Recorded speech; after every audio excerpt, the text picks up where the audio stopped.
You know, some stories from history, they're not just unsettling. They're like a window, a really dark window into the deepest parts of the human mind. Today, that's where we're going. We're looking at the real people behind the nightmares, the architects of terror, the phantoms who just vanished into legend. And well, the minds driven by obsessions that are almost impossible to wrap your head around. And that chilling thought right there is really the heart of what we're digging into. See, we're not talking about myths or campfire stories. We're talking about real, flesh and blood people whose actions are so far out there, they make you question what evil even is. So, let's start with the ones who didn't just commit awful acts. They actually built the very places where their darkness could play out. These are the architects of terror, people who literally constructed their own personal hells right here on Earth. First up, meet H.H. Holmes. Now picture this. It's 1890 Chicago. The World's Fair is happening, the city is buzzing with excitement. And right in the middle of it all, Holmes builds a hotel. But this place, it was anything but hospitable. From the outside, it just looked like a normal building.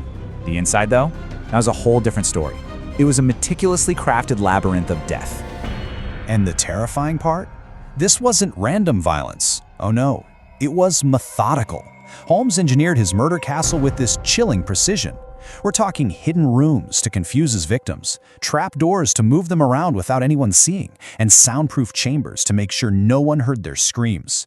It was basically a factory for murder, designed by a brilliant but completely twisted mind. But Holmes wasn't the first person to turn their home into a house of horrors. If we go back centuries earlier, to the Kingdom of Hungary, Countess Elizabeth Bathory was doing something similar in her castle. She was an aristocrat with immense power, and she stands accused of cruelty on a scale that is it's almost impossible to comprehend. So how many victims are we talking about?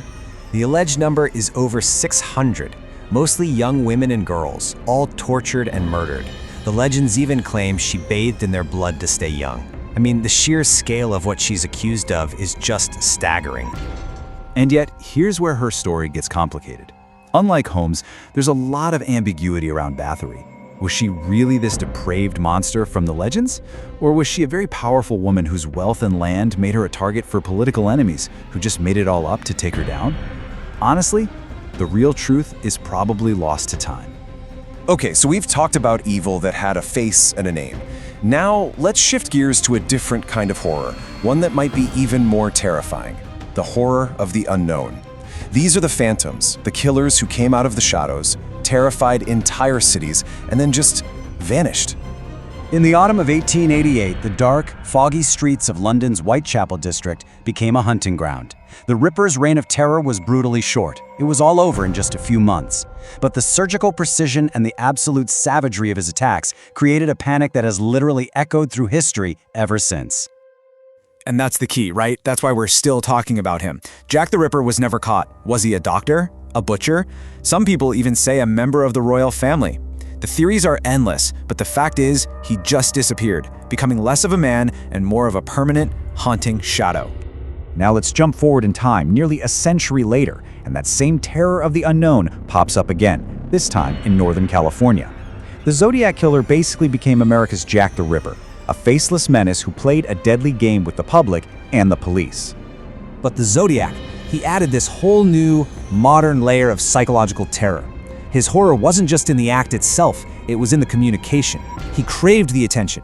He sent these complex ciphers and mocking letters to newspapers, taunting everyone and making the entire state of California his terrified audience. So you have these two figures, right, operating in totally different eras with completely different methods. You've got the Ripper's brutal efficiency versus the Zodiac's cryptic mind games. But their legacies, they're practically identical. They remain these haunting shadows, these unsolved ciphers that remind us that sometimes the monster just gets away. All right, for our last story, we're going to take a really sharp turn into something that is perhaps the strangest of them all. This is a kind of darkness that doesn't come from hate or malice, but from a place of deep and deeply disturbing obsession. This is the story of Carl Tanzler, and here's the thing, he wasn't a killer. He was a hospital technician in Florida back in the 1930s, and his story, well, it forces us to look at a type of psychological darkness that just breaks all the usual categories. So Tanzler developed this intense, all-consuming fixation on a young Cuban-American patient named Elena Milagro de Hoyos. He tried everything he could to save her, but she tragically died from her illness. Now, for anyone else, that's where the story would end. For Carl Tanzler, it was just the beginning. His obsession didn't die with her. Not even close. 2 years after her death, claiming that her spirit was begging him to, Tanzler went to her mausoleum in the middle of the night, and he took her corpse home with him. For 7 years, he lived with her body. He used wires and plaster and glass eyes in this grotesque attempt to preserve her form, sleeping next to her corpse every single night.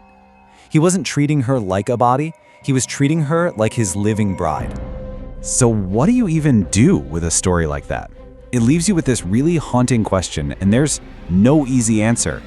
I mean, it was absolutely madness, but was it a madness born from a place that, in his completely broken mind, he actually saw as love?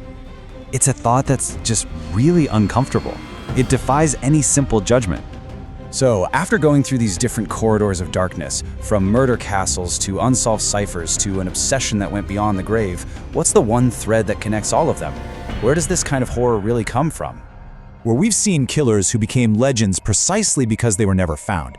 We've explored the story of an aristocrat whose alleged cruelty became the stuff of folklore, and we've looked into the mind of a man whose obsession literally tried to erase the line between life and death.